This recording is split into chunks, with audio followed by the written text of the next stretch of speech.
All right. Good afternoon. We made it to Friday. We made it through another week. I hope during this week you guys all made time to check out some wallets, add some new wallets to your roster there as we jump into the weekend, whatever you guys are doing. If you guys go to the beach, if you guys are going to a patio, if you're just chilling at home with the girl watching a movie, whatever you guys are doing, I hope that this week was prosperous so you can, maybe relax a little bit on the weekend and do something you enjoy to do and just have your traders trade for you. And in no form of trading crypto is this really possible where we can work during the week, set up our traders during the week, and have this kind of passive income flow during the week when we're doing various things, but decide to be able to take the weekend off because your traders are going to likely make you money as you do whatever it is that you do. So I know everyone has different schedules and different ways that they're working.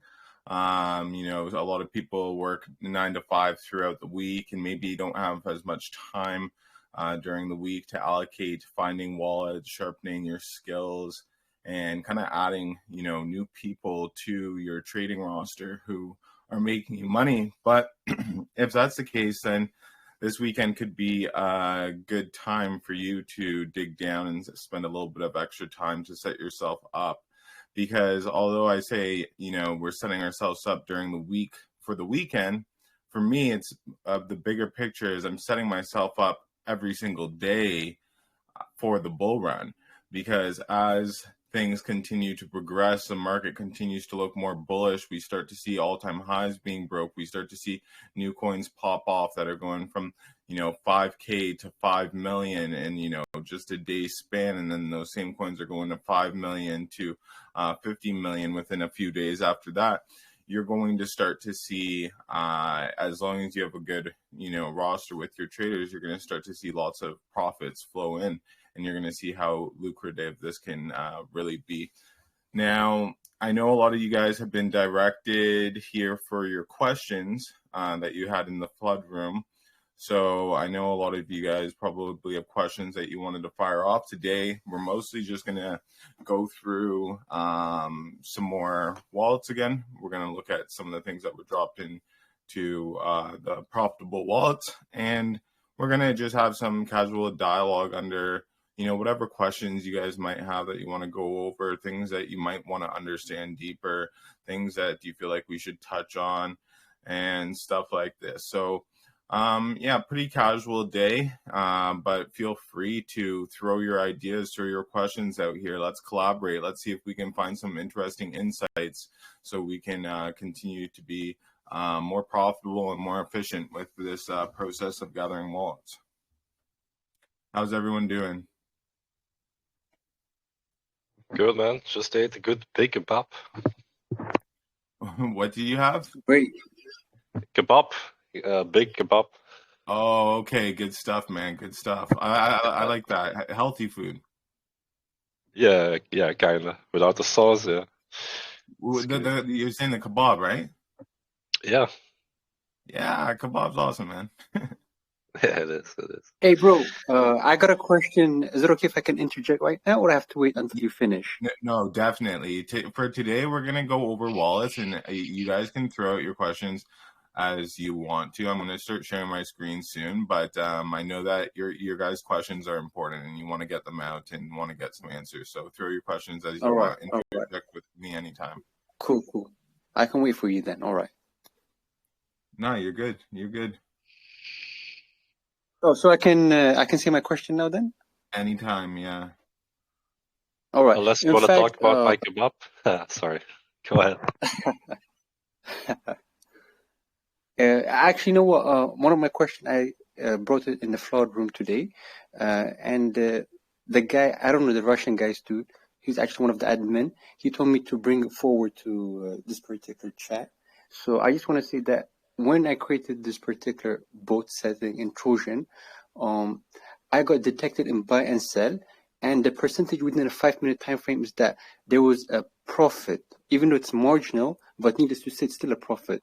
But then by the time I sold, I was down 11%. So I was just asking the question that did I set the transaction fees high or the slippage percentage high? So I'm just a little bit confused what's going on. Yeah, sometimes you didn't necessarily do something wrong. Sometimes it's just the way the trade played out. It worked out to be that your trader was in profit and you weren't. This is going to happen quite often, actually. You'll see times that you lost money on the trade, you go look and your trader made money on the trade.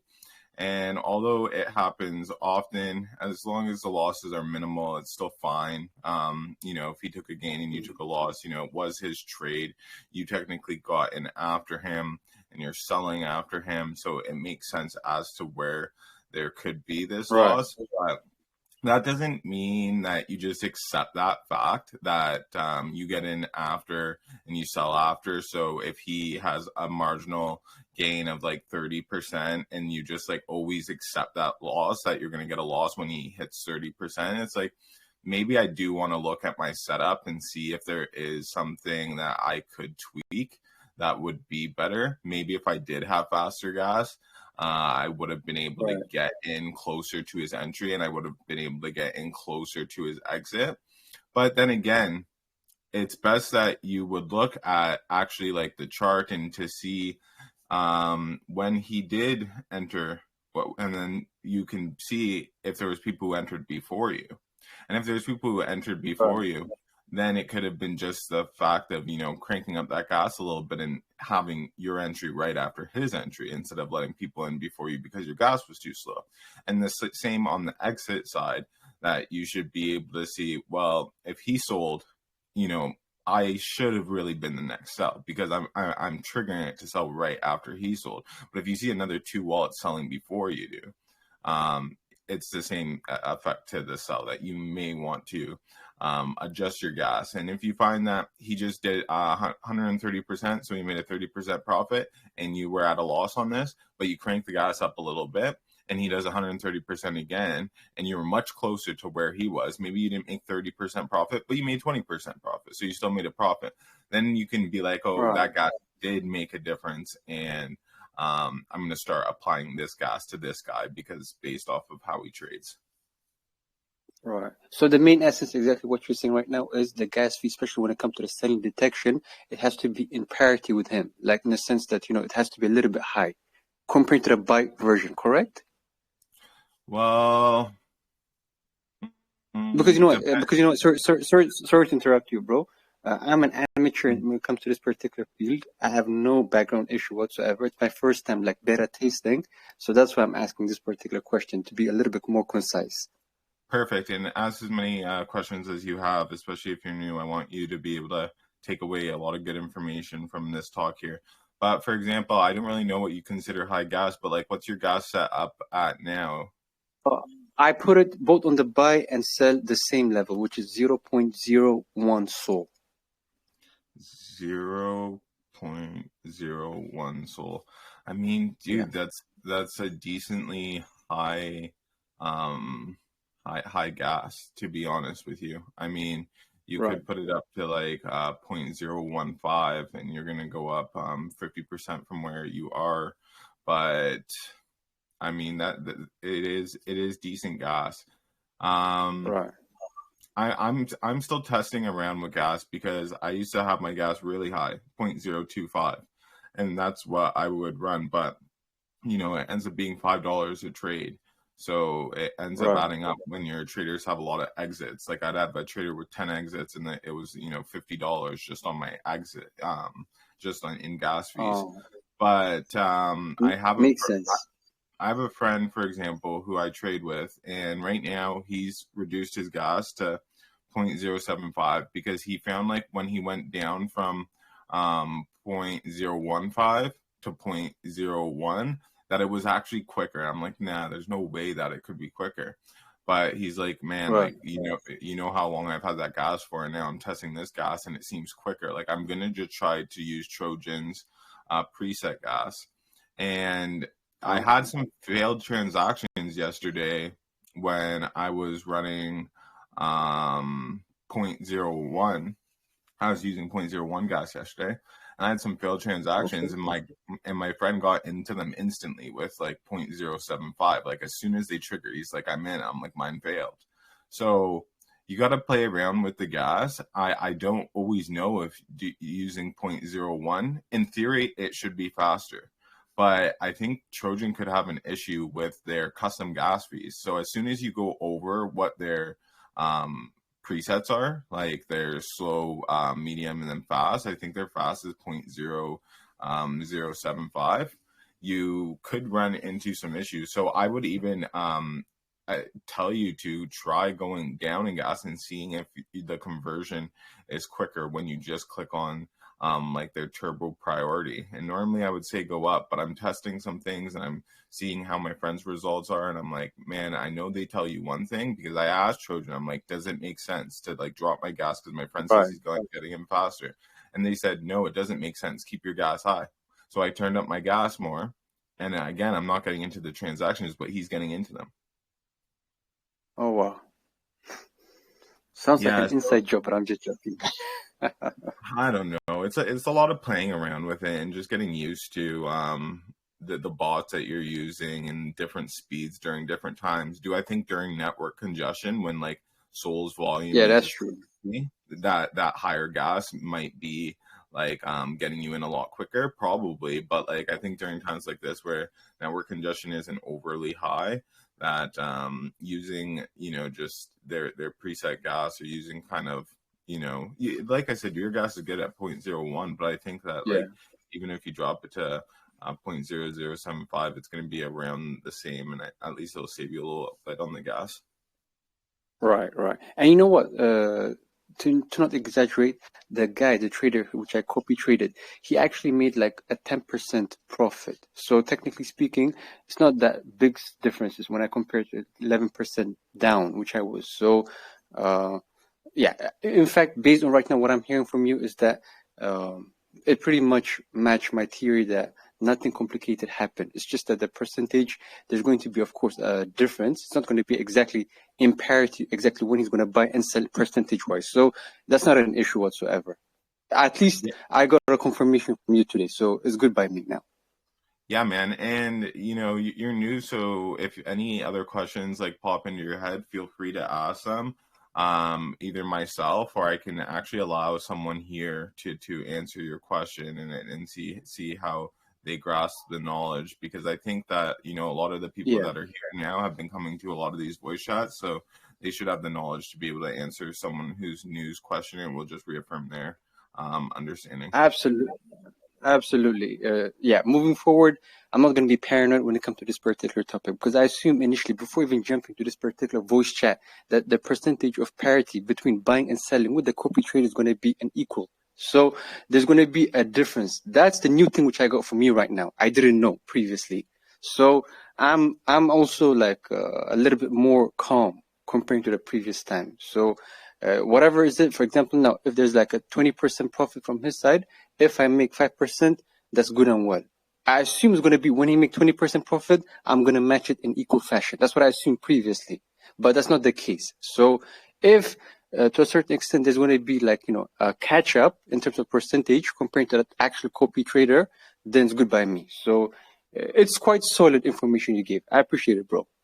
Yeah, and I'll give you an example from just last night for myself. We put this trader on that we've had for a couple days. He's been doing pretty good. He's hit like a 6x for us, a 4x yesterday before I went to bed. So I'm like, yeah, I'm going to keep him on and see how it goes. And I wake up and, you know, I'm just like, I'm down quite a bit. And I'm thinking like, okay, I'm going to instantly run this guy through the bot again, because I want to make sure that his stats didn't slip so much to the point where I should just like take him off completely because of what I was down. And I go look at his stats, and he didn't actually take that many losses. Like there was 5 trades he got me into while I was sleeping, and he only took a loss on one of those trades. Most of his percentages, he gained 30% or 20% or something, and I had a 20% loss on some of these. So, you know, it just works out that way sometimes. But in my instance where, you know, I can see that the gain was pretty decent, like 20-30%, and I still lost on it. first I want to like ask my friend how he did on it, because I know he's trading with a little bit smaller amounts and he's trading with different gas than me. And then I also want to pull up and see, you know, what I could maybe change so I could have collected on some of those 20-30% gains instead of loss on them, right? Right. But yeah, I wasn't too like out of my mind when I saw that he made money and I didn't, because I know that just to be true for traders. But this brings me to my next point that I did want to talk about. I've talked about it before, but I think it's like pretty important, because you guys were talking about stop losses. I say I don't use stop losses. The reason I don't is because I see so many times like my trade will be down 50% or more, and that's where I would have put the stop loss, and then it ends up in like a 4x positive trade after that dip. Yeah. So I don't run those for that reason. But what I do ensure now is like I never keep a high balance of SOL in my account. For example, I'll be keeping around 5 SOL balance in my account. Anytime I'm up above that by like a decent bit, by like 2-3 SOL, I just move it into like my bank or my savings account, right?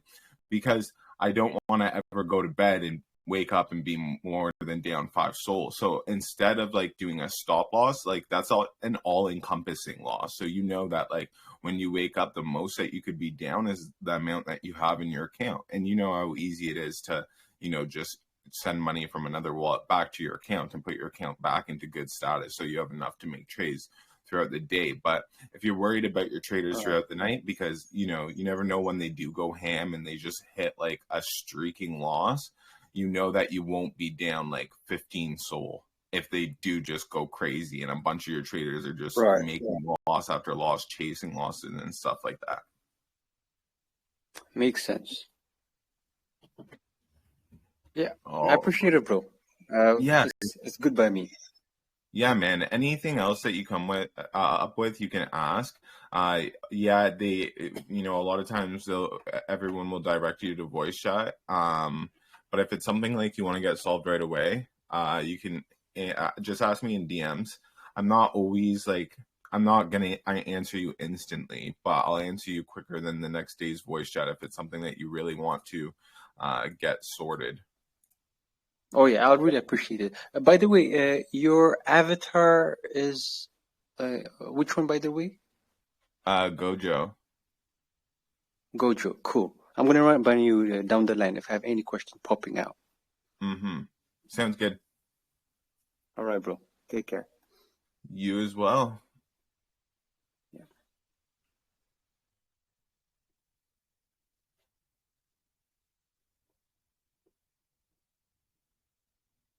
How's everyone else doing? Joe's, you all right? Lucius, what's up? Abed, nice to see you. S. P-Chan. Yeah, I'm good, brother. How are you? Yeah, good, man. Yeah, go. I'm doing good. I had so last night I found a nice little wallet, and remember I was before doing 0.01 just for testing. So yesterday I put up 0.1, and then I set the gas to 0.01, and it executed. I got into the trade out within a minute and pulled up I guess $40 in profit. Oh man, those are sometimes like the best. You know, when I see my Trojan go off, and by the time I go off, there's already like that Trojan profit thing showing me like I'm up 50, 60%, you know, it's sometimes those are the best because you don't have to like get in the trade and wonder, oh, how is this going to work? I hope he sells at a good time. Maybe I should sell, It's like, no, by the time you look, it's already done. You've already made some money. It's all good. It's decided.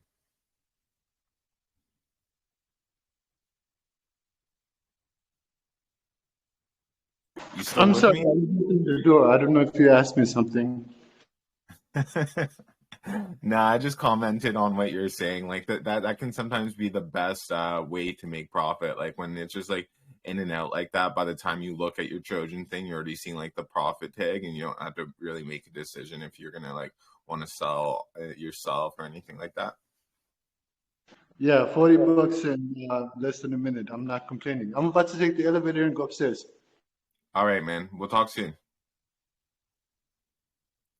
All right, while I'm at it, I'm just flicking through these wallets. I'm going to kind of do it like I did it yesterday. If something doesn't really catch my eye, I'm not going to spend too much attention on it. This one, I'm seeing that there's, not too much data in terms of unique tokens. There's only 4, but he's maintaining a 75% win rate over this, an ROI of 50%. The profits are really are rather small at like 0.5, but he's also only having an average buy of 0.24. And with his trades, he's doing all right. I mean, we'll consider that an even trade. Obviously, he took a loss on his most recent, but he did a 3x, and then did about 40% profit here. So some guy like this, although it wouldn't be someone like I would want to trade instantly, just because there's not enough data, and realistically, even though the stats are decent, they're not like good enough for me to be like, hey, I want to put this guy on now, I want to put him on test, or I want to put him on a larger amount. Like the stats are all right, but they're nothing crazy. The win rate's good. I mean, 75% win rate, you can never complain when you find a wallet with 75% win rate. But, when the ROI is just not something that's crazy, and there's not a lot of history, again, it isn't something that I would necessarily like spend too much time over. As I'm going through these trades, I'll kind of go through my process of how I'm going through them, because this is how I look at them. I don't use the sheet, kind of the spreadsheet. But like, obviously, as I'm looking at them, I'm looking at them from bottom up. So like when I'm looking at this, like I can get a very indication that like he's not doing any crazy trades. Most of them are under 2x, and then he's got some losses here. By the time I get up here, I can see the win rate is at 76%. But I know, again, like with his wins, that 76%, nothing was really landing in crazy trades within his last trades. But quickly going here, we can see that he did have one 5x trade. As far as his flags go, they're decent enough that I know they're going to impact what I'm seeing here, but they're not super substantial. He's made over 23 so profit, and then buy time is something that we could work with, that we know we're going to be able to get in there, be able to buy and be able to sell. So that's kind of how I go through them. Oh, again, this one is a little bit more interesting. I mean, it has a little bit more data, and I can see 23 SOL profit. Again, decent holding time, average buys, decent. Again, it's not too small. It's getting to the point of larger, but it's not over. Like I said, maybe 3 SOL is where I'd be like kind of cautioned on seeing if I'd pick up this trade or not. This one, I'm going to skip by quick. I'm seeing some flags. I'm seeing not too much craziness in the gains. A lot of those worked out to be even or near loss, no buy. Just something that's not so interesting to me. And if you guys have questions at any time, feel free. I can always get back to this, but I want you guys to be able to make sure everything that you were thinking of, ideas that you've had, kind of things that have been sitting on your mind, maybe things that you're doing that you don't know if you're doing them right or not, but anything that you guys have, you can always bring up to me. Marie, I do have one question. I tried to DM you yesterday. What happened is, if we look up the trader and then we look at the particular trade that he's doing by looking at the stats, and then we can look at his buy and sell in the DEX screener. The DEX screener, I'll pull that up right now so we can have a little bit of an example kind of going with what you're saying, because I remember what you sent me. So I'm going to pull up the DEX screener, okay? Yeah. I think it will because help. Some of the chart has buy and sell, some don't have. And then how do I turn it on if I can get, like, for example, like now I can see your symbol of when he's selling. I know. You know what? It's like I said, I don't really know how to toggle on the buys and the sells because I've just always had them like mostly on. I have had an instance that you're speaking of though, where I wasn't seeing the buys or the sells, Yeah. but I told you that you may be able to hover over the buy and get the bubbles popping up. I think that is how I did. Did you try to do that? I tried everywhere, but it's kind of weird. Sometimes even before I joined, I was doing my own trade, and then some of my trades show buy and sell. Some don't. I just don't know where it is coming from, but it's much better if I can see buy and sell. So I Oh know yeah, when it's the entry and then when it's the exit. yeah, exactly. Because even though you can see it like and you get a time, it doesn't Yeah. really show you where it lines up in the chart. Like it's helpful to get the time because you can see like the holding between the Yeah. buy and sell. But it's Yeah. like if you can't see where it lined up in the chart, you just don't really know where the entry and the exit ends up being. Yes. So let me hold on to that question because I didn't give Okay. you an answer that I would have liked to give you because Okay. No at problem. the end of the day, I can only pull from everything that I know, right? Because even looking at it now and looking at if there's a place we can like turn on when it shows buys and when it doesn't. Okay, let's see. Because that was set on auto. Like, yeah, You know, you even can do looking at, later time because sometimes it just get all mixed up. It's okay. Like we can do it later time. yeah, I think that I'll The contact only reason I want to look at is I had the exact same situation like the previous person. The gentleman was talking about that it is win for him, but it's a loss, and then it's marginal, exact the same. And then I just trying to know, like when he enter, when he exits, to tweak my setting in the Trojan, right? That's why I was yeah, trying to look. Yeah. no, I get that completely. So let me figure out if there is a way to get them to show up and then there's a way to like hide them and stuff. I Yeah. can figure it out. I'll have to do a little bit of a deeper search into it. No problem. No problem. All right, I'm gonna switch back to Okay. our Thank you. others. You know, for what it's worth, you're welcome. But like I said, I'm hoping to get you a more encompassing answer. If it can't be done, I want to know that like it can't be done for some tokens. It just doesn't show it. But if it can be done, I want to figure out how we can get that for you. Okay.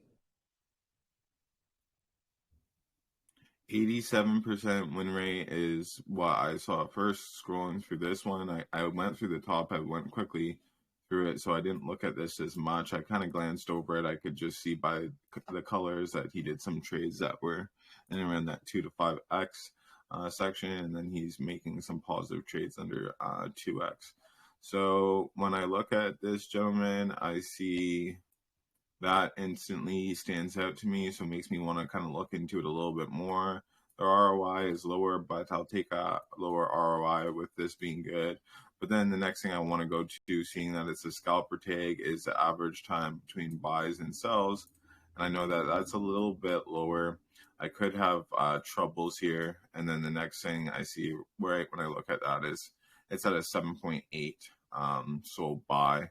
So if he's making a 1.2 or 1.2x, 1.4 or 1.4 is here, there's a good chance that I'm not going to end up in profit because the amount that this guy is buying, an eight soul in and out. So like he does, 40% on top of that. So you have to add 40% onto that 8 soul, and he's selling it, and then I'm selling after that. I know I'm likely going to encounter problems with this. So although it could look good instantly, when we look at like the win rate and the ROI seems decent and it looks like it's done decent profit over 30 days, we have to look at everything else. And when I look at these things, it's something I don't want to spend too much time on.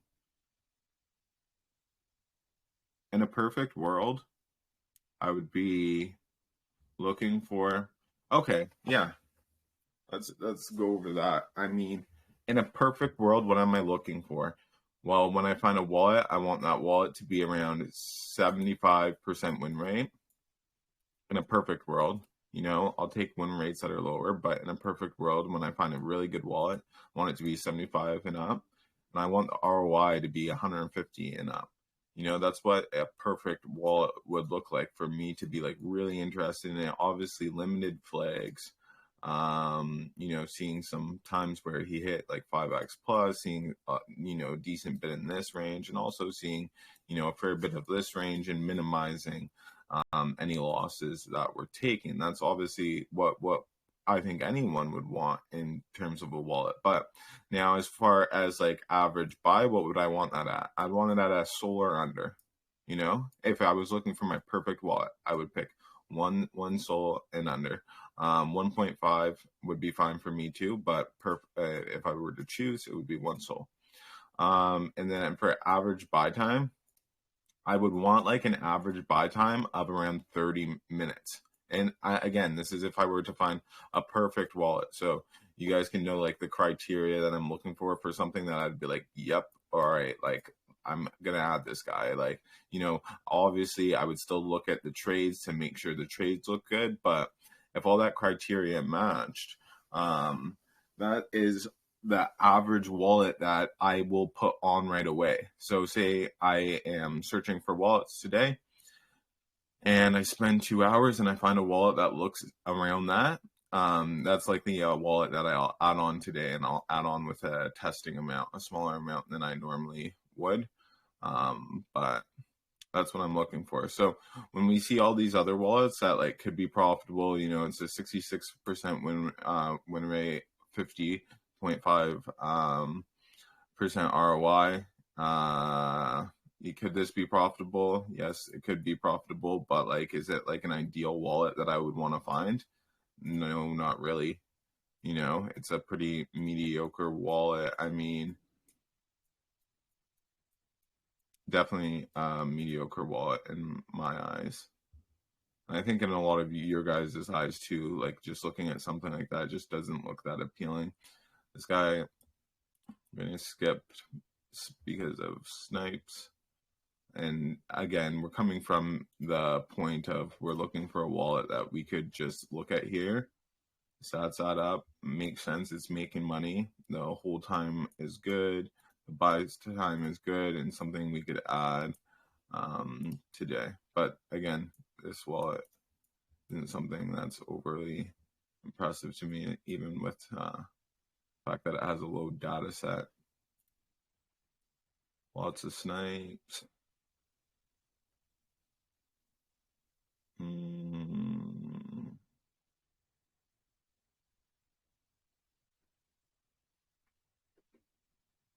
Oh yeah, and then ideally, like if we were talking about that perfect wallet again, I'd want lots of activity in here. Obviously, lots of green activity, but I'd want consistent trading. So I know this guy's going to be firing off for me consistent. If again everything matched up, that would be another thing I would look for.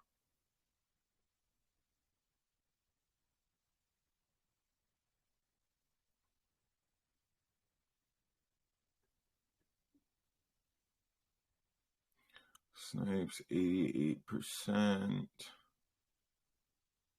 Snipes 10%. Profit ROI, no.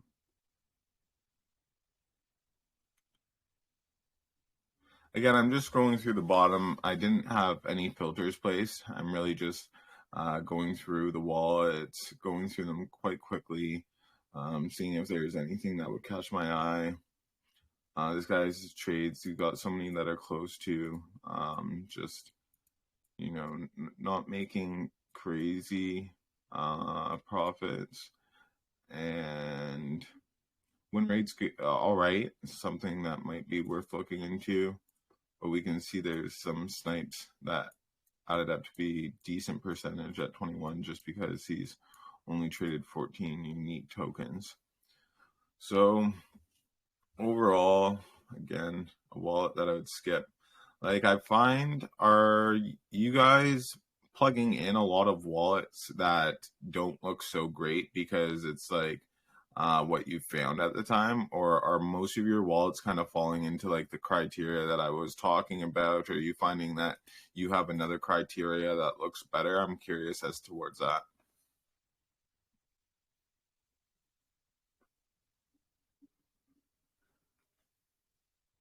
Let me talk then. Yeah, go for it. As I told you yesterday, I was trying like one wallet in the DMs. You remember? Yeah, I remember well. Yeah. You got one trade right, but you wrecked me on the other one. So Yeah, the one that you're holding on. yeah. Yeah, So I told you could just sell it. yeah.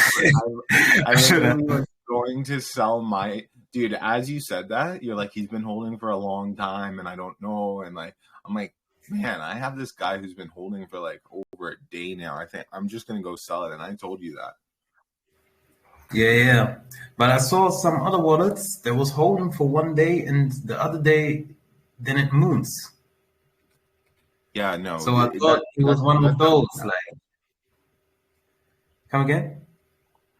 That definitely happens, but it's just like, you gotta balance out the risk to reward.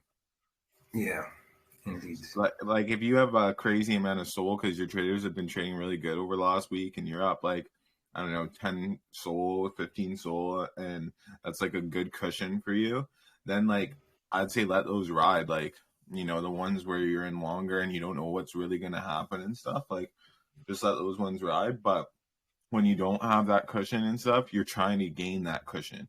Like you want to build yourself up where you have a nice bit of SOL that's in a separate wallet. So if things do go crazy on your side with your Trojan wallet or your trading wallet, that you have like a bunch of SOL to back yourself up. But when you don't have that crazy amount of SOL to back yourself up or a good cushion, then a lot of times you do need to grab profits. Yeah, you're right. But it's a learning lesson, man. Like, how many times I didn't grab profits when it was up crazy? Yesterday I had one trade I was trying to sell. I already got some profits out, but I was trying to sell for 5 SOL profit.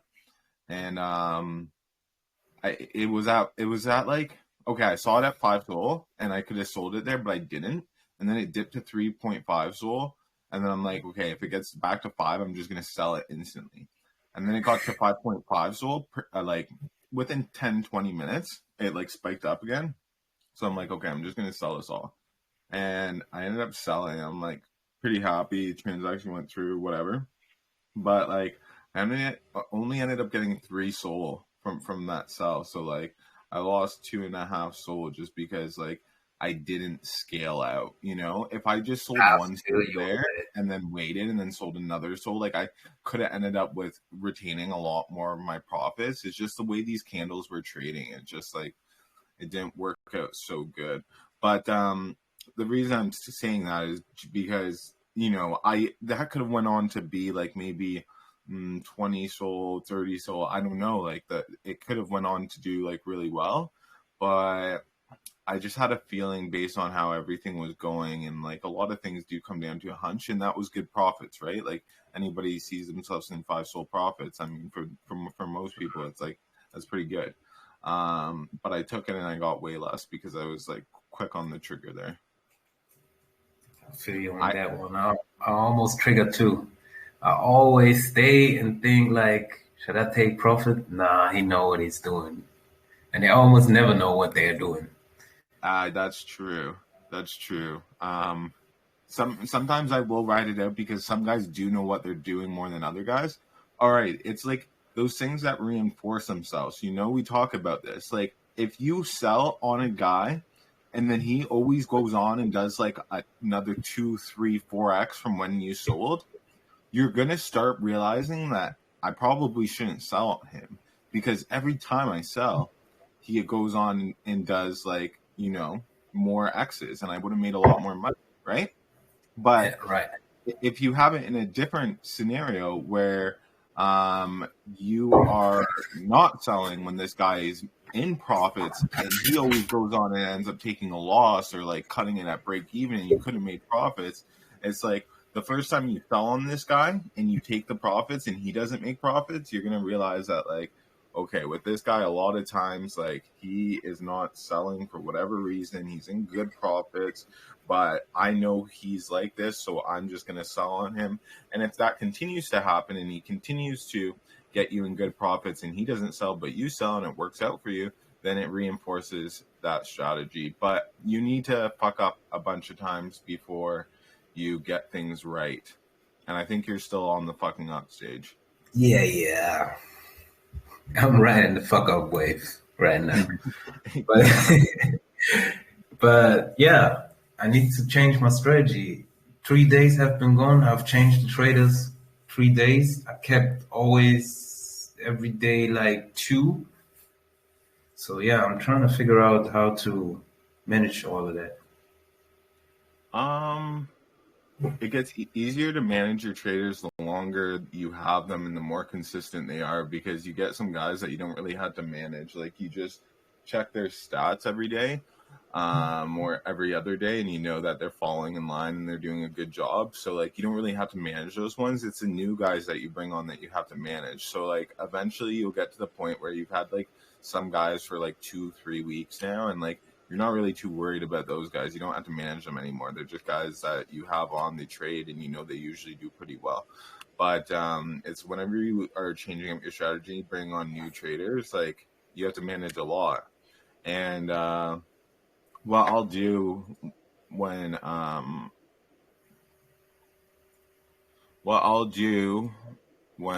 have a new trader, I'll put like example. You can see what I'm typing here.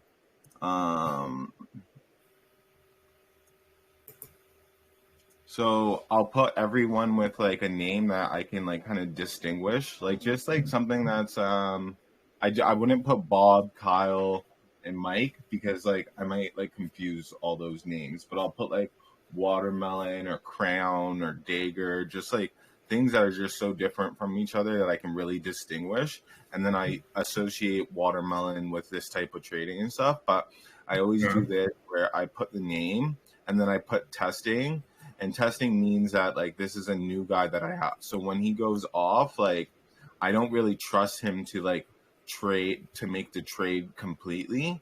I know when a guy who goes off that I still have testing beside his name, that I have to monitor it a little bit more. So I would encourage you guys to do that too, because you know if a regular trader goes off and they just have this name, that it's a trader that you're comfortable with, you've had for a long time, they're out of the testing stages, so you can kind of let him do his thing maybe.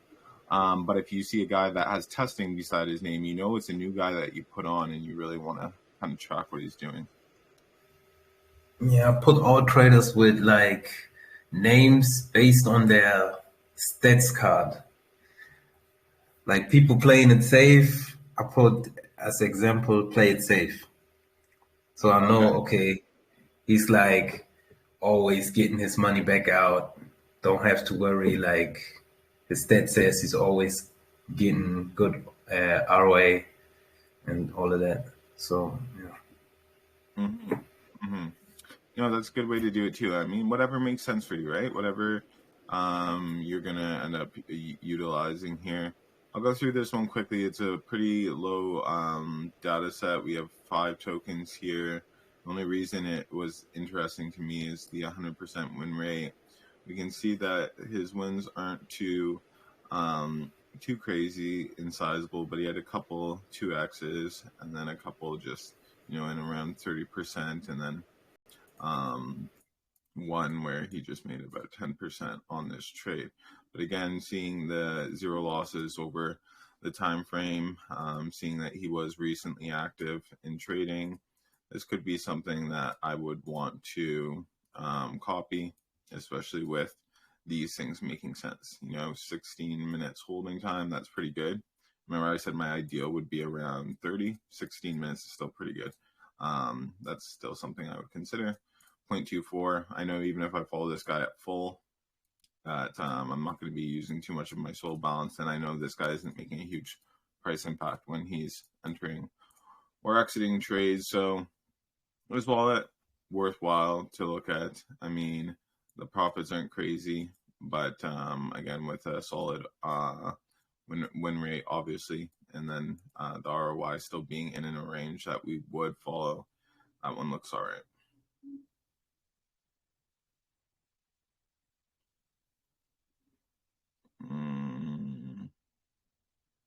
Unique tokens 1. I'm just going to skip over this. I mean, again, this might be something that some people want to track because there's one unique token and he did all right on it. It's just not something that's substantial enough for me to want to track myself personally. But yeah.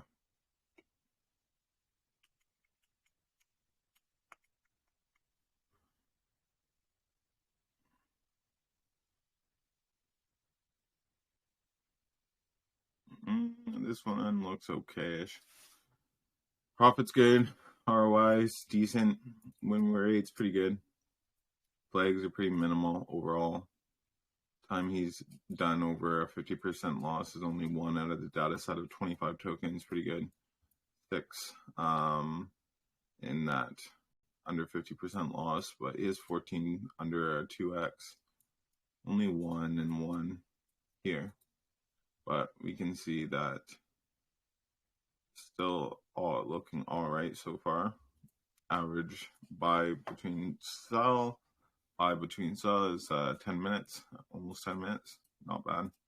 And then average buy, that's the only thing that would deter me a little bit because the stats aren't that great for me to be like, okay, with a 3 sold buy, it's something that I want to follow, but this could be one to look out for as well. Hey, Amiri, can I ask a question for a second? Yeah, of course you can. So regarding the average time, what would you consider to be like the lowest average time that you would consider copy trading that wallet with? Okay, that I would consider would be like around 3 minutes would be like the lowest average time that I would really consider. Could you make profit in someone who had an average time of a minute? It's possible, depending on their size and stuff. So like, would I consider a minute? If their trades were like really good and they were like getting in and out of trades quick and I had time to do the same and they're making good profits within that, I could consider someone even with a minute. But as you're getting into seconds, like even 40 seconds, 30 seconds, you don't know how well your bot's going to be able to handle that. Like Trojan be able to execute that buy and execute this sell within that time frame. So, you know, once you're getting into seconds, like you really want to watch out for it. But if you see someone, for example, who has, let's say this was 1 minute average buy time between buy and sell, right? Well, we know it's an average buy time between buy and sell. So there's sometimes he could be holding for 5-10 minutes, but we know there's sometimes he might be holding for only, 10 seconds. So with someone that's that low, like getting into like we see someone with a minute, we really have to look at their trades to see if there is actually room for us to get in. So that's why I say like 3 to 5 minutes is something that I would look at and be like, okay, this is still okay, because I know that there would be time enough to get in and get out, but still with that short of time, I would really want to analyze every trade that I could see. Gotcha. That's super helpful. Thank you. No problem.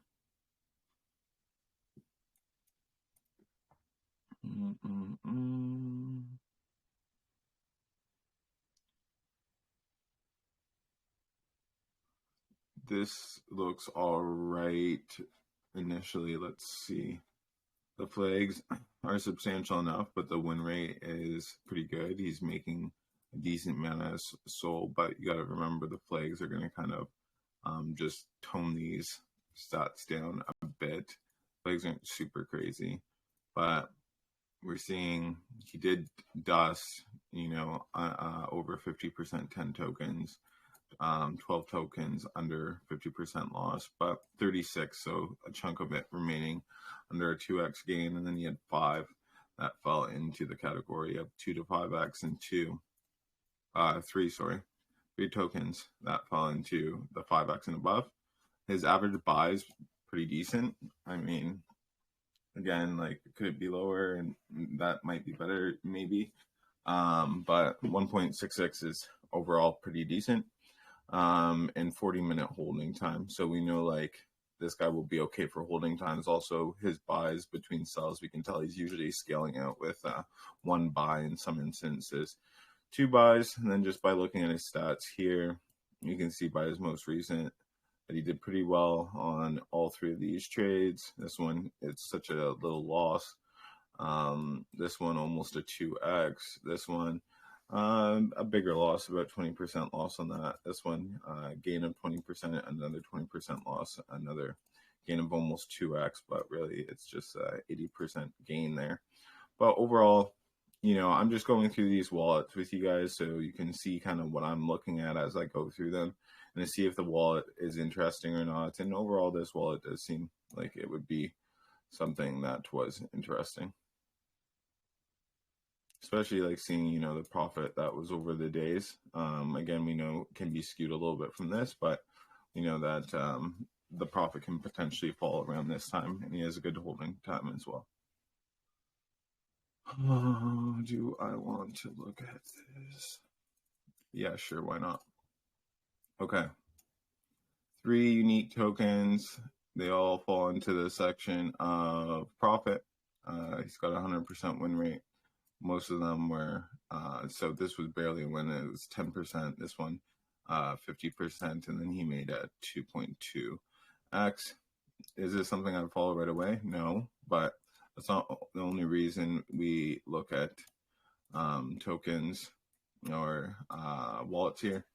We also want to see like what guys we potentially want to track to see how they perform in the future. And so far, this guy's all right. Average buy time's good. Holding time's good. So this might be one that we want to throw into one of those tracking applications through Telegram that I showed you. And again, if you guys have questions, don't wait for me to stop speaking. Just ask your questions.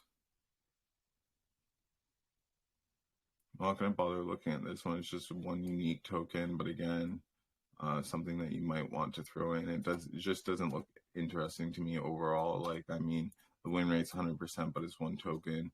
The ROI is not crazy. The profit's not so crazy either. The buy amount is like in the upper limit of what I like, so it's not something I spend a lot of time looking at. This one, I think we are going to look at. The average buy sum is larger. The holding time is a little bit shorter. Sold over bought. He's got some flags here, but just a good amount of profit. So like when we see someone who's like making these kind of profits, I mean, we want to kind of see like why and how they're doing that.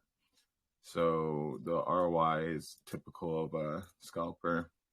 Win rate's pretty good, but we know some of these flags are impacting that win rate. But even if it did take it down, it's still going to be at a decent win rate and above like 60% and up. All right, so let's look at the losses first. 44 amounts within his 236 tokens. I mean, huge data set. But he's trading a lot over the course of a month, right? You know, he's putting off a lot of trades. But we can see 7% of them end up being dusted at over 2x loss or over 50% loss. And then we see that 19% of that ended up within a range of under 2x. But we see the bulk of it is between just under 2x of the 53. He only hit 2 rockets, which equated to 1%, 5x and above. And then 7% falls into this range. But where he's making most of the money really is going to be coming from these anomalies obviously add to it, but it's really coming from his trades that are under 2x. So he's like making 20%, 20%, 30%, 20%. No buy on this. Like we can see how the flags are acting. No bias on this, but that's a pretty decent bit of SOL to be making over a course of a month. Even if we could get in and around like the area of half of that, a quarter of that, it'd still be pretty good. I mean, if you got a quarter of it, you're making about over 100 SOL. So something like this could be interesting. The average time between buy and sell is all right. The only thing that is like a little bit cautionary is how much his average buy is, but it looks like he's going into some of these larger coins that I've heard of and seen at larger market caps like Hoppy, Pelosi. So there's a good chance that he is trading in and out of coins that already have a pretty decent amount of liquidity and market cap there. So that one was decently interesting to look at. Someone hearted this one, so for whatever reason, I'm just going to look at it anyways. I want to know why this guy hearted it. It was mostly a sniper, and yeah, snipers, we know it's like not something that we can even really follow along with in terms of put it into our copy trader list, but we can still use snipers to find entries. There was an instance a few days ago where Surge had posted a good sniper that if you followed him into his strategy, you could have made money off of it, and showed how we can use sniper wallets. But again, I'm mostly looking at wallets that I can show you guys today, and you could like add to testing or add to your tracker and start to get like a feel or start making money off them. So I'm not going to bother with this one too much, because unless that's your strategy and you look at snipers and stuff, it's just not worth your time. And personally, I don't do that. Questions?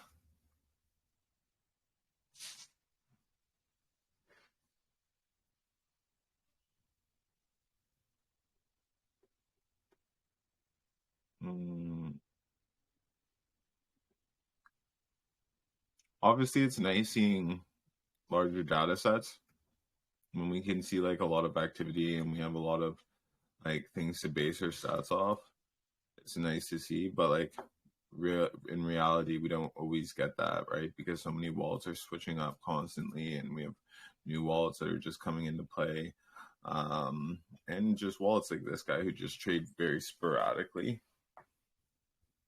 But that's something that I tend to look for. I mean, if someone has a full chart history here, we'll say full chart history, but full history here of trading, and then has really good stats to go along with it, then I know that this person is likely pretty consistent. I can more quickly add this guy to someone like I follow with a decent size, because there's just more history to go on. I mean, realistically, do I tell you guys to test everything? Yeah, I do, because it's obviously best practice to test, even if the stats are really good. But when the stats, there's lots of stats for me to see, and I can see like over the course of the last month, based on what I have here, he still achieved a good win rate and he has a really good ROI. I might want to start trading him right away. Like, I don't know how long I'm going to even have this wallet for. If he's already been trading so long with this wallet, there's either two instances. One, he's going to keep trading with the wallet, or two, he's ready to ditch that wallet and get a new wallet. So a lot of times if I find a lot of statistics, a lot of data set, I can make my decision based on the data set, and I'm happy with that. Do I recommend it for everyone? No.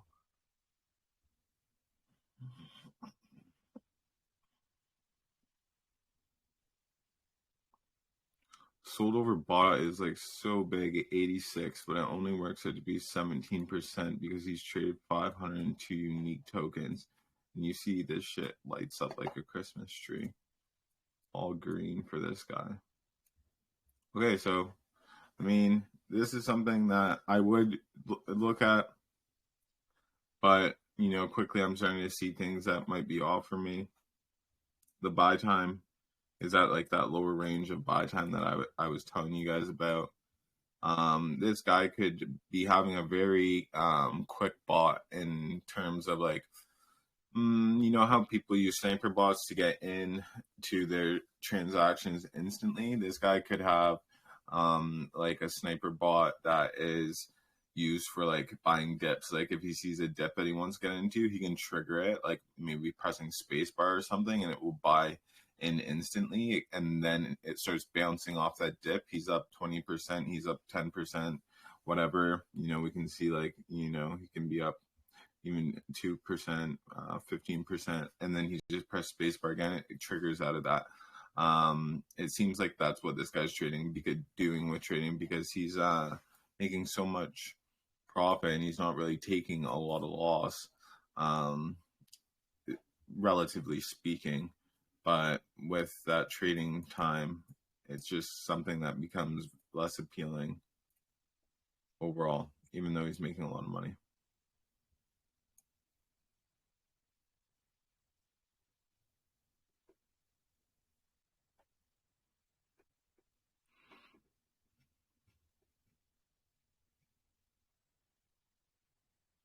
Yeah, I'm not going to look at something that has too low of a data set if it's not looking like really good. But, you know, I keep repeating it, like if you find something that has a lower data set, the way you would want to utilize that is by tracking it first to see how that data set unfolds over time.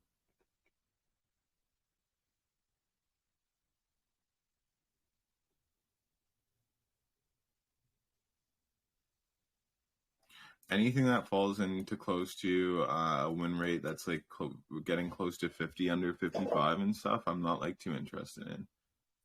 You know, I always make the reference that like when you're like getting close to 50%, it's like the odds that you would have flipping a coin.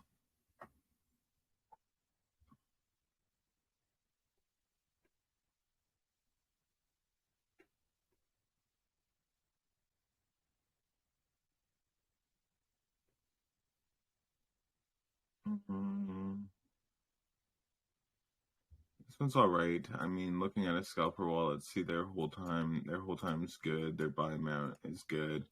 This is something that is interesting. Their flags aren't that bad. It's not going to affect this. All in all, they're making a decent bit of SOL. They had a good amount of trading value,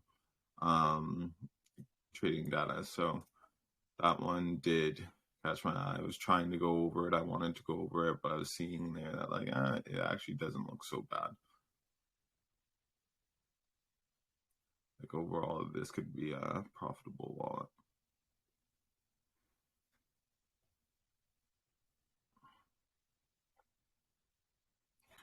Again, falling closer to 50%.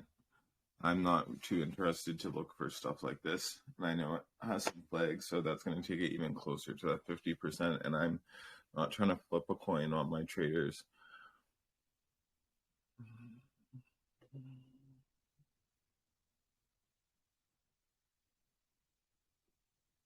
This one's better.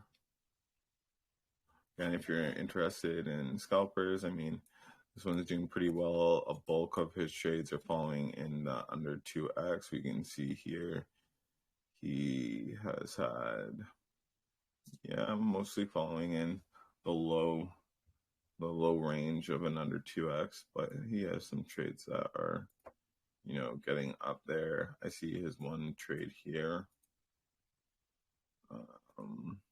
Average buy sum not bad. Holding time is not bad. That's why I was saying overall this wallet seems all right.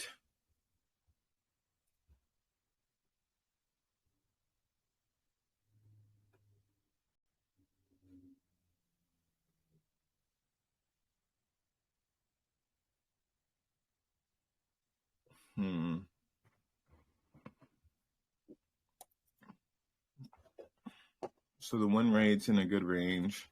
We know the flag is going to affect these, but the flags are decently minimal.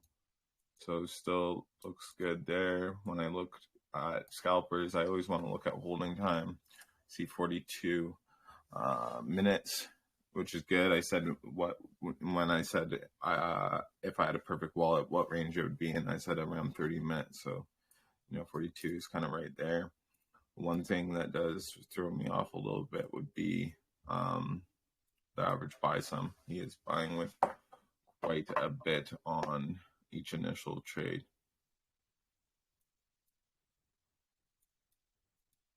So I mean, something can look appealing, and then something can throw you off. In instances, you got to make sure you really look at everything and know what these things mean or could mean for how this trader is going to potentially act and the profits that you're potentially going to be able to get from trading a wallet like this.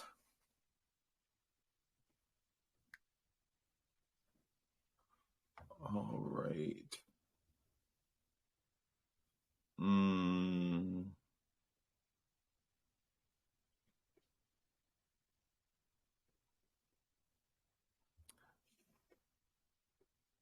Move on again. I'm not really looking towards stuff with so much data sets. I'm not looking at snipers. This is a way that I'm quickly able to move through wallets because there's just some things that I'm just not willing to look through. Again, when the win rates falls close to that range, it's something I don't want to spend too much time on.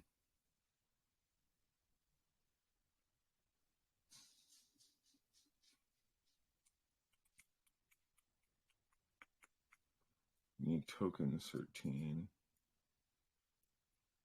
76% win rate. The buy sum is kind of high. The holding time is decent. But overall, not impressive enough stats for me to really want to follow someone in with that high of buy sum.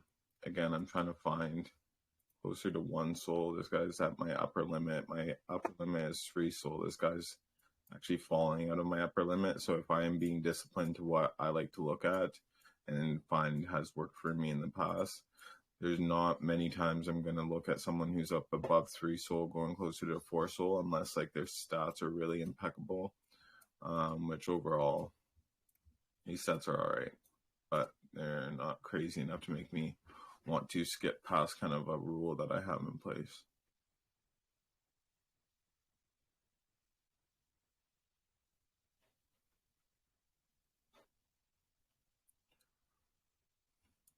Yeah, something like this looks all right. Average buy sum is pretty small.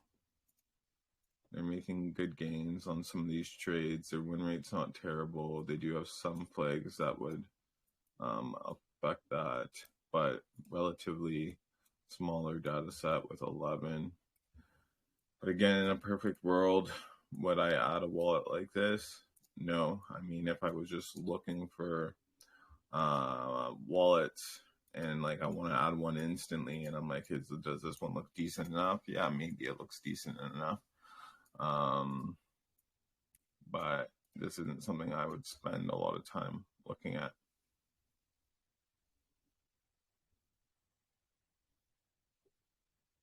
That's the thing. There's so many wallets that will go by that it's can this wallet make you profit? Yeah, there's a good chance it can make you profit, based on their stats, based on how they're trading and stuff like that. It could be a profitable wallet.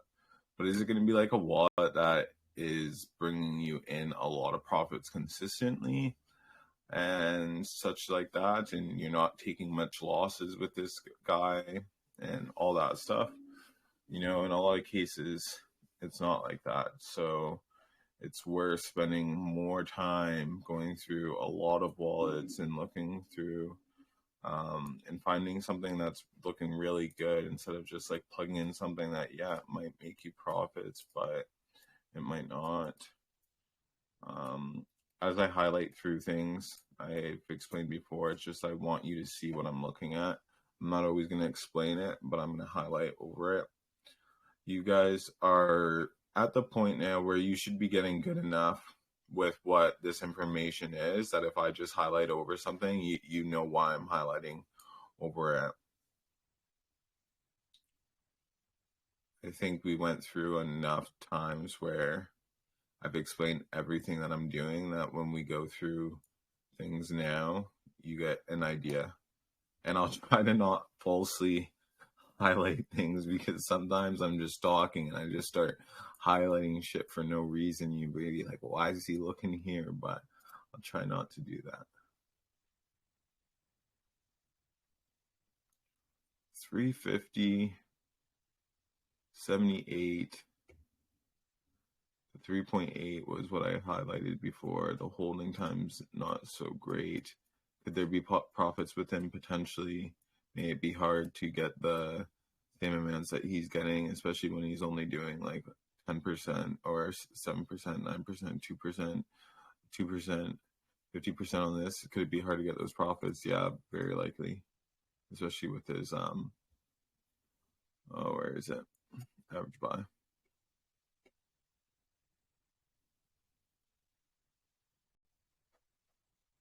You guys can hear me okay and everything, right? Because y'all are silent today. You're just enjoying watching me go through these. Yeah, we can hear you. I'm enjoying watching you. Okay, good stuff. I hope this is useful for you guys, because you can kind of see my insights to how I look through something. I'm going through them pretty quick, so we're getting to go through a lot of different ones, and I tell you how I rule them out and stuff, what I kind of look for. So I hope this gives you guys, like, after you see me do this for a bit, you can then go through and you can do the exact same thing, kind of like see, okay, this looks good, but then I'm looking over here and it kind of changes how that looks for me based on the whole time I see him go to a lot. I see him go to the buy some a lot, and I hope that it ends up being something that's beneficial.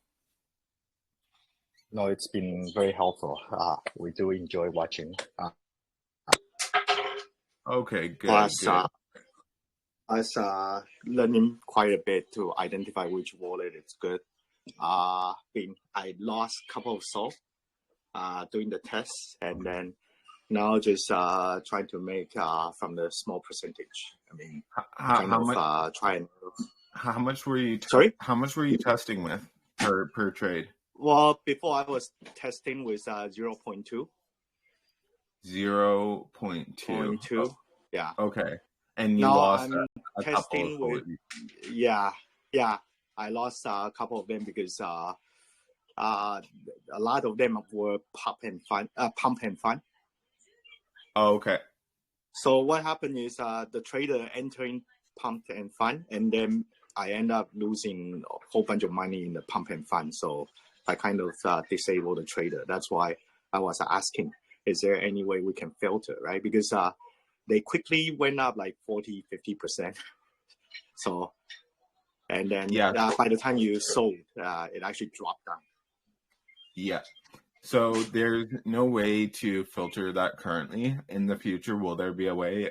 I guarantee there will be. It's just not here yet.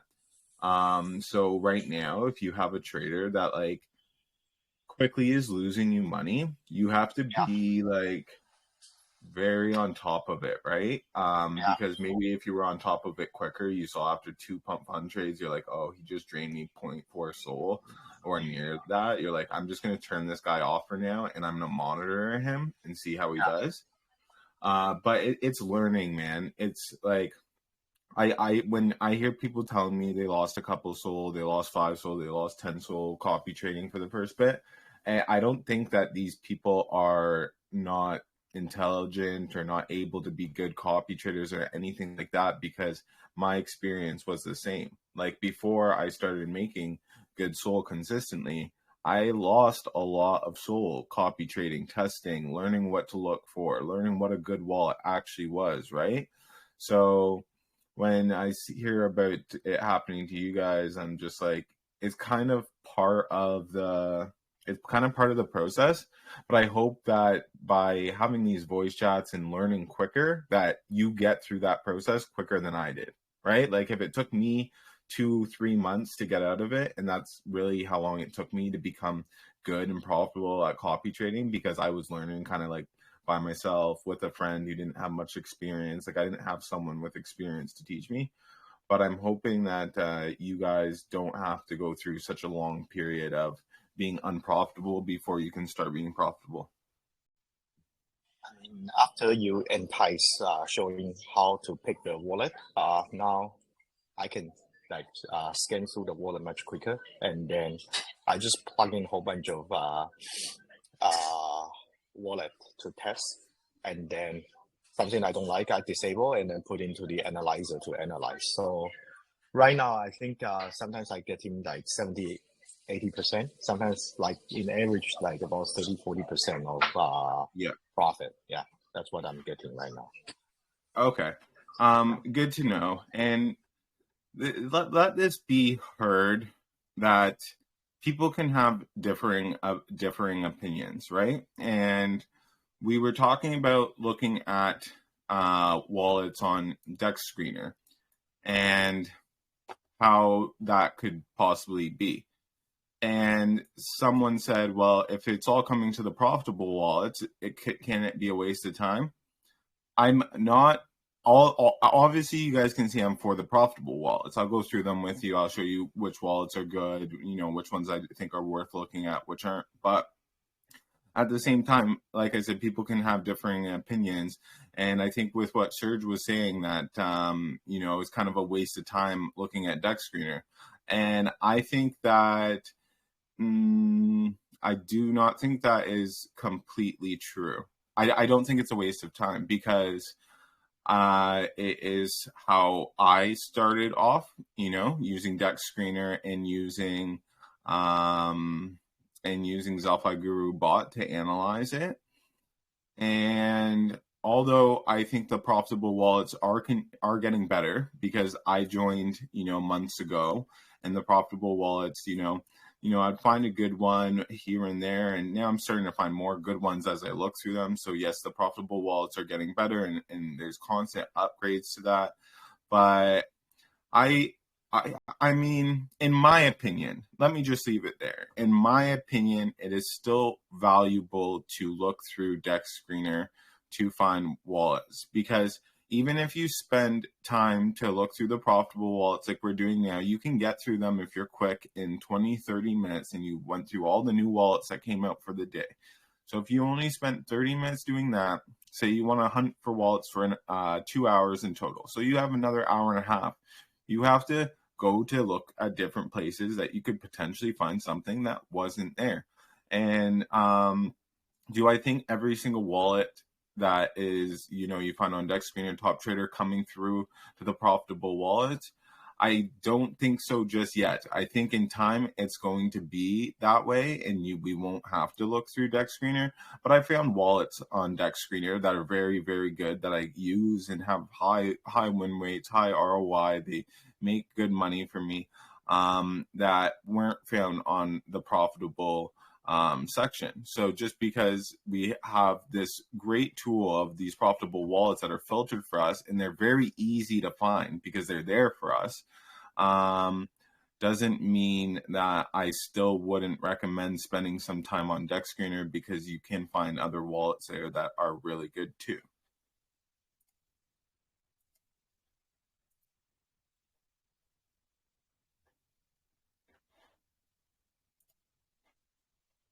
So with that being said, I'm back to the profitable wallets, and you guys have heard me say this from the beginning. I think going to profitable wallets is the thing you should do first, because it is a low-hanging fruit. I mean, everything's available for you. It's filtering out wallets that are really bad. So like all the wallets that you look at, are going to be somewhat decent. But again, I just don't think Dex Screener is a waste of time, because I have found wallets there that have made me money and are consistently making me money that I didn't find looking through here.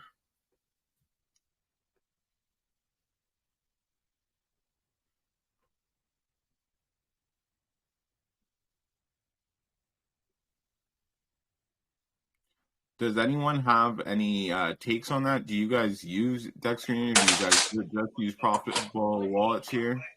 I use Dex Screener. I did the same thing like what you are doing. Okay. I use the dex screener, then I filter. Some are working okay, some are not really working okay. So you got to spend time to look at. At the end of the day, the thing is with that dex screener, you're going to find lower quality wallets too. Like you're going to find lower quality wallets and wallets here, but the odd time you will find a gem wallet that you won't find here. So what it comes down to is wherever you find a wallet, it doesn't matter where you find it. You can find it on Bird's Eye Dex Screener. You can find it on any different thing you're using. But once you type in that wallet address and you put it through Zelfy Guru's bot, you still have to make sure all of this stuff is adding up. And if you didn't really know what you were looking at before when you were looking at all this, and you were just basing it maybe off just a profit ROI and win rate, and you weren't considering the price impact that an average buy might have, or you weren't considering time between buys and sells, you might have been putting wallets that looked really, really great up here, but there was so many things that were impacting actually how that wallet's going to perform down here, right? So even if you felt like you found really good wallets before, you might look back at those wallets and be like, man, what was I thinking? Like, I didn't look at so many other aspects of the wallet. But I think that's why it's so good for me to just like kind of rip through, you know, these wallets that we have here, because we're looking at so many different wallets and like looking at so many different things that can impact the wallet, that it doesn't matter if I'm just looking at this wallet now. If you import a wallet from Dex Screener, you're going to get it back and it's going to look like this, but you're going to know what to look for based on how many wallets we've gone through and the things we look for when we go through these wallets. Can I ask another question right now? Yeah, of course. So if you go 2 more wallets down, a lot of the data says that the token they bought were like none or all of it basically. Does that mean that those tokens were from Pump Fund or something like that? You know what? For the answer, I'm not 100% sure on the none. I always believe them to be Pump Fund tokens, but I do not know with 100% certainty. So let me pull one up and see. Yeah, that's why I brought it up, because someone earlier mentioned Pump Fund, so maybe that's another indicator, but I'm not 100%. First one that I'm looking at does not look like it was from Pump Fund, actually. Just based off of the chart, it just doesn't look like it. I can show you guys.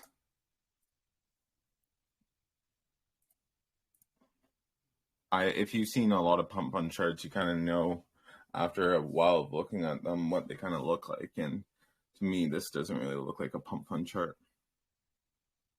Let me pull up the next none.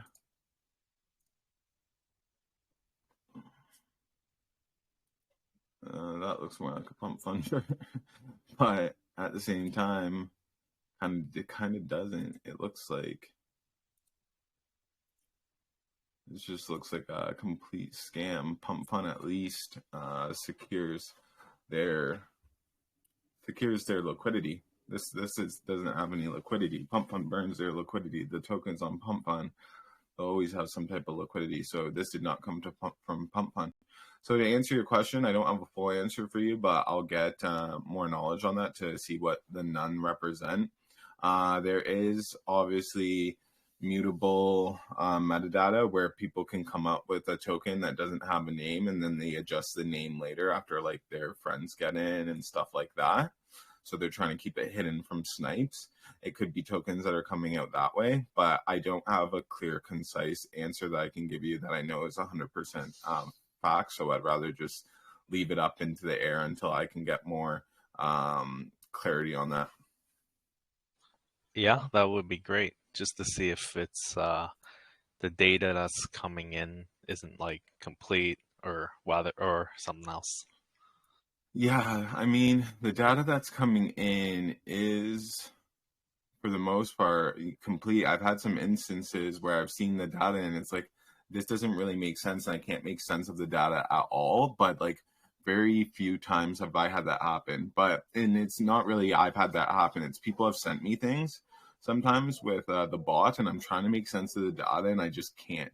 And it very rarely happens to me. Like, you see, we're going through all these, and I can make sense of all the data and why this kind of matches up with this. But I've just had some people send me stuff where I'm just like, I can't really see how this all fits. Maybe the data is skewed for whatever reason, but for the most part, the data is correct. Like, even in these instances, I was going through those coins, and the coins, even though they said none, the data still seemed correct. You guys are back to my to the profitable wallets, right? Yes. Okay, good. Just wanting to make sure we're on the same page. Again, snipes, I always skip them. I don't know if you guys have any experience with following snipers and like getting into their trades after manually, but I'll tell you my experience is that, one, I don't do it. And the reason I don't do it is because the main reason I'm copy trading is to like get some of my time back and like to like grind when I have time, and then to like let it kind of coast and let my copy traders do their thing. When I'm like following a sniper wallet, for example, even if it looked really good, I still have to like wait for Telegram to pin me saying like they made a trade, and then I quickly have to decide if I want to go into that trade or not, and I have to manually enter and I have to manually exit it. So like, just for what I want copy trading to be for me, it doesn't really work. But I know that some people do use snipers and as an indication of what to enter. But like, for me, it's just like, this is just adding more time to trading for me and not less time. And that's a personal thing. If you're making money using using snipers, I would love to hear about how you use them. But personally, that's just why I don't use them.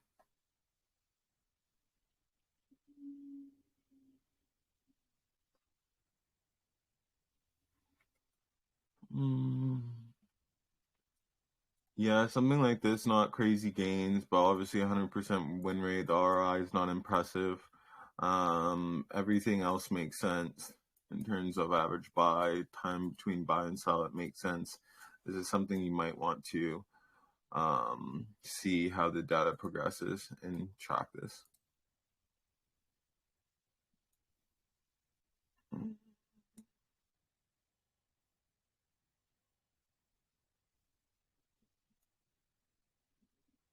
Same with this. I mean, the flags are here, so that's going to affect it a bit, but flags aren't too bad. I mean, the data set's still realistically quite low. 12 isn't that big. It's enough. I mean, it's way better than having a 2 or 3 data set. It's literally 3 times more than having 4 unique tokens. So it's like, okay. But the average buy sum is quite small, 0.5. And to return back, 5 SOL over the course of the 12 trades can be good for a lot of smaller traders who are trading with smaller amounts and stuff like that. So this one, would be worthwhile looking at because all the rest makes sense. Not too much loss here. We can see recently he's taken losses, but before that we can see these are all positive. Other than that, no sell there. But yeah, this one is worth looking at.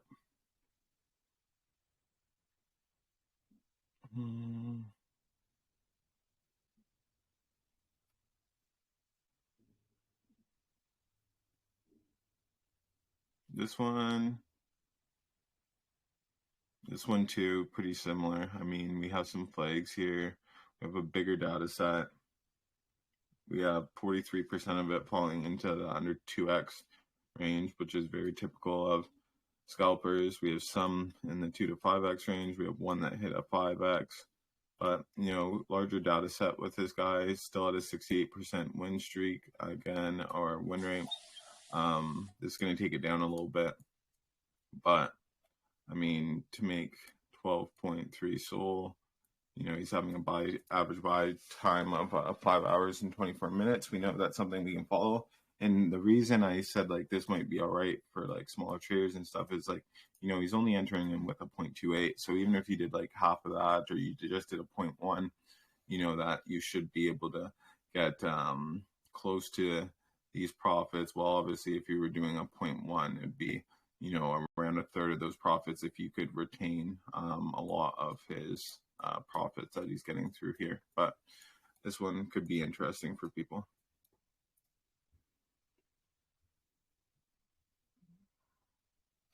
I'll spend more time in future calls, like going through charts too, so we can see how that works.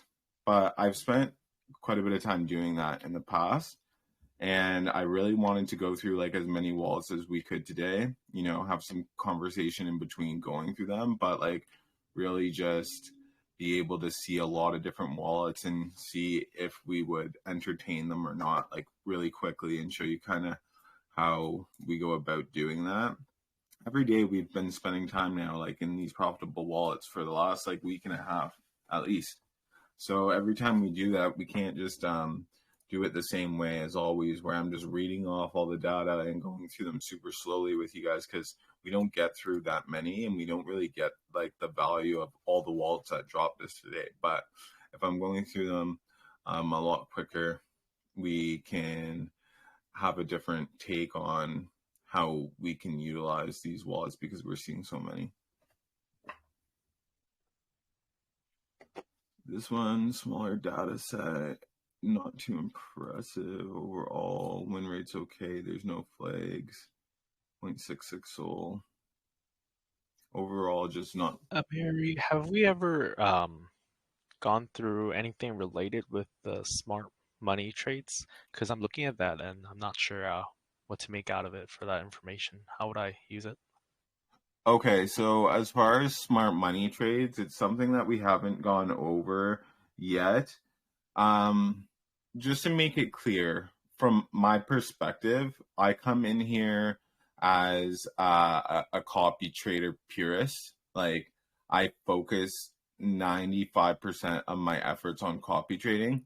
The only reason I do have some general info on like the gem inside and some of the gamble trades, smart money have some info is for you guys. So as a tool, Zelfi Guru focuses on copy trading as well. Now, these other things that are being introduced, the smart money trades, the gem inside info, stuff like that, this is just all extra stuff, but it's not the focus of what Zelfi Guru is, and that's why this stuff hasn't been the topic and focus of a voice chat. But down the line, we will go over some of these things. Like if Gem, for example, you just said the smart money trades. If this is something that you want to go over, we can have a day, maybe in our next couple voice chats, where we go over the smart money trades. Yeah, that would be very great. Looking forward to that. All right, good stuff. Yeah, I just wanted to make that pretty clear that that's the reason why we focus like generally on copy trade. It's like, one, I'm obviously the speaker, so I speak on what I know, and I'm a copy trade, like I said, purist. Like that's what I do. I don't trade outside of copy trading mostly. Is there info inside of the gem inside info that are making people money? Absolutely. I see it. I see trades coming up and I see people making money and sharing their results and stuff. Is there value in the smart money? Of course, but it's just not something that I have set my focus on. But again, going down the line, you know, we always want fresh things to talk about. These are parts of Zelfi Guru, all these groups we see here, the smart money, the gem inside. So we can definitely dedicate some time to that. I'm going to have to dedicate some time to it myself, go over it a little bit more so I have a more thorough understanding before I speak on it.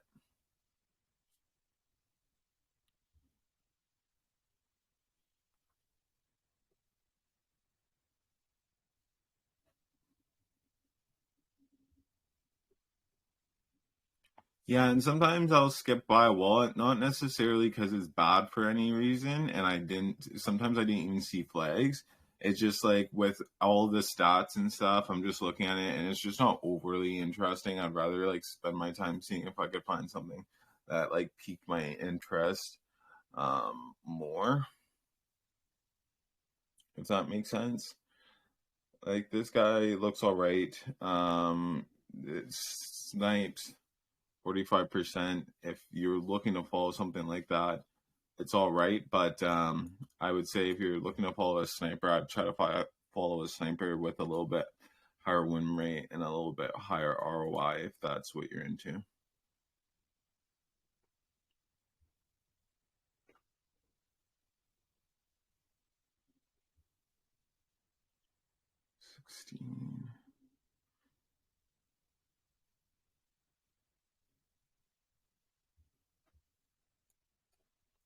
Yeah, so all these things too, if I'm saying like a wallet looks decent, is because all the things add up. I mean, at a decent profit, win rate's what we expect in a scalper. Our ROI is what we expect in a scalper. Win rate's pretty good. The flags are minimal. And then coming down here, the time between buy and sell is good. The average buy is also good. And we can see here, had a couple green trades, had a lot of ones that fell in the blue area, and a couple losses, a few losses in the last 10 trades. But this would be an interesting wallet too. It looks pretty good overall.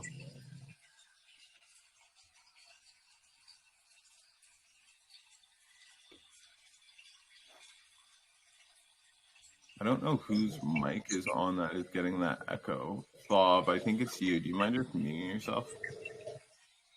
I think your mic's echoing. Sounds like water, like you're in a rainforest or some shit. All right, I'm just gonna mute you for now. Oh, it wasn't even him. Might have been P-Chan. P-Chan, can you mute yourself, bud?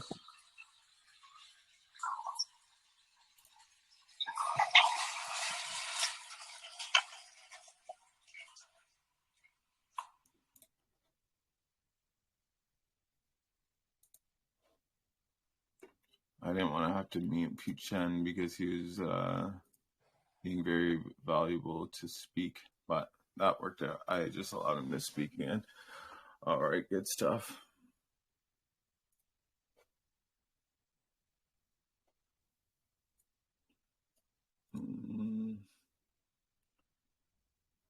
This looks okay, but the buy sell time is getting a little bit lower than what I would want. And seeing that there's a lot of times where it's just little profits, I don't know if I'm going to be able to get to quite those profits, especially if he's buying in with 2.3 and looks like he's selling it usually within just one sell. So although this looks all right, I'm just worried that with those small little profits that he's usually getting, that I won't end up with nearly the profit that he did with this scalper. I think there's better scalpers to follow for sure.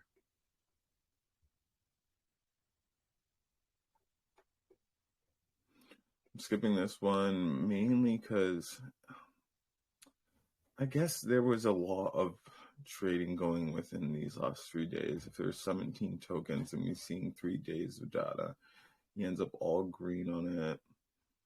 The flags are decent, but they aren't anything crazy. 28 soul within that 3-day trading period. Otherwise, typical win rate's pretty good, but again, we have to see how that impacts it.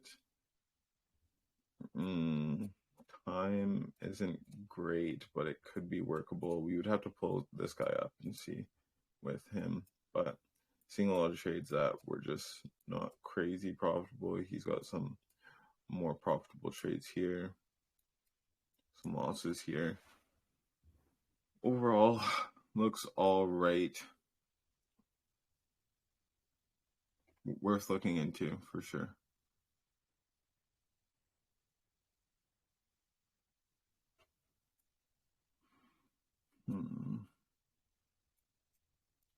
I'm gonna skip that one.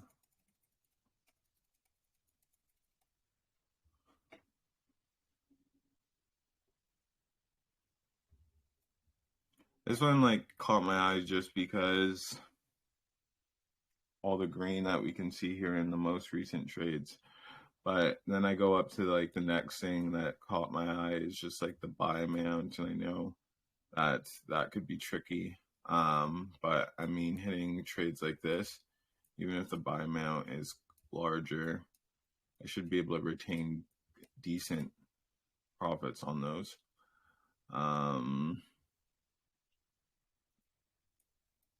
Yeah, this would just cancel it out for me as far as the wallet goes. Seeing, starting from the bottom, seeing things look good, but then going over to the snipes and the other flags, it's like the snipes 87%. Again, I don't really track snipers like that.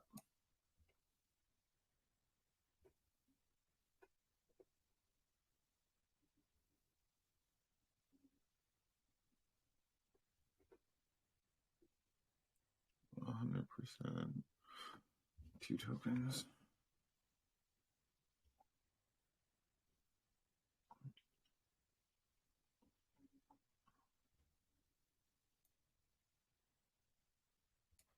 Looks okay.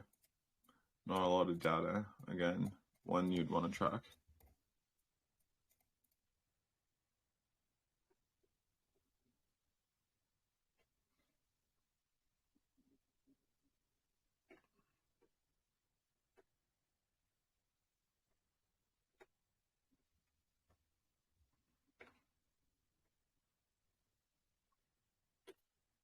All right, guys. I think as far as the wallet hunt goes, looking through the wallets, we're gonna leave it at there today. Obviously, every time before closing off, there's always time for questions that you guys might have that you need answered before you go on with your day.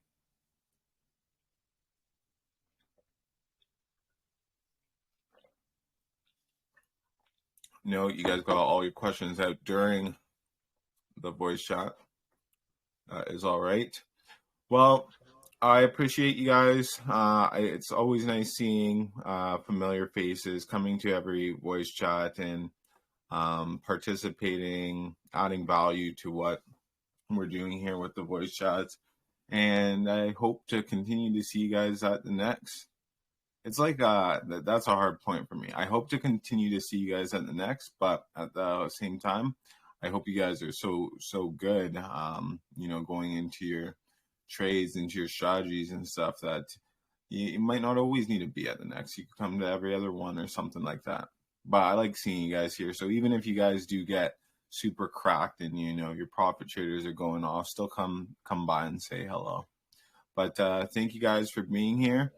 And yeah, we're entering in the weekend. So if I don't see you guys because you're doing stuff on the weekends, I hope you guys have a great weekend. I hope that this is the weekend where your copy traders really start sparking off and making some profits for you guys. And if that is the case, go ahead and shoot me a message when things really start picking up for you, when you have any questions, anything like that. I love to hear about you guys becoming more and more successful as you learn more and more about copy trading. Again, I'll ask, is there any more questions before we close it off? No, thank you so much for your help. Thank you, Mary. Looking forward to the next one. My pleasure. All right, boys. I will see you at the next one. Enjoy your weekend. Try to touch some grass too, right? That's why we do the copy traders, so that they can work for us and we can touch some grass. I'll see you guys. Yep. Thank you. No problem.